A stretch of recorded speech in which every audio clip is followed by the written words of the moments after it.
ఇక ఎమర్జెన్సీ లాంటి విపత్కర పరిస్థితుల నుంచి దేశాన్ని కాపాడిన మహనీయులు జయప్రకాష్ నారాయణ అని కొనియాడారు ప్రధాని నరేంద్ర మోడీ. లోక్ నాయక్ జయప్రకాష్ నారాయణ 113వ జయంతి సందర్భంగా ఢిల్లీ విజ్ఞాన్ భవన్లో ప్రధాని మోడీతో పాటు కేంద్ర మంత్రి వెంకయ్యనాయుడు, బీజేపీ సీనియర్ నేత ఎల్కే అద్వానీ నివాళులర్పించారు.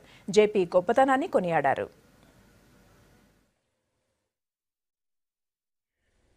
हिंदुस्तान की लोकतांत्रिक परंपरा को एक गहरा धक्का लगा दिया, लेकिन कभी कभी अकस्मातों में से भी अच्छाइयां जन्म लेती है।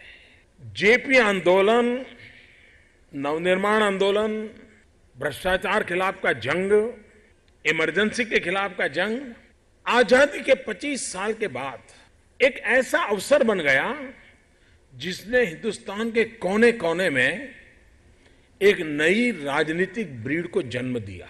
आज हिंदुस्तान के राजनीतिक जीवन में जो लोग दिखते हैं, उसमें से अधिकतम वो लोग हैं जिनको उस आपातकाल के संघर्ष की कोख में से पैदा होने का अवसर मिला था। यानी बुरे हेतु से पैदा हुआ था।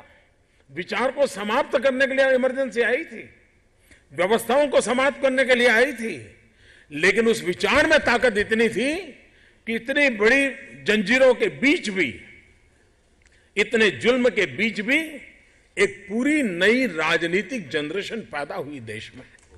To pay tribute to the great son of this great country, Bharat Ratna Lok Nayak Jayaprakash Narayan, to draw inspiration from his life for the Gen Next, and also to take the lessons from the emergency, which was the darkest period chapter in our history. Now you know how much pain people take to join the government, but this great man has refused to join the government at that time after independence, at the peak of his popularity. That's the greatness of Jayaprakash Narayan. After seeing the government for some time, he gave a clarion call for Sampurna Kranti.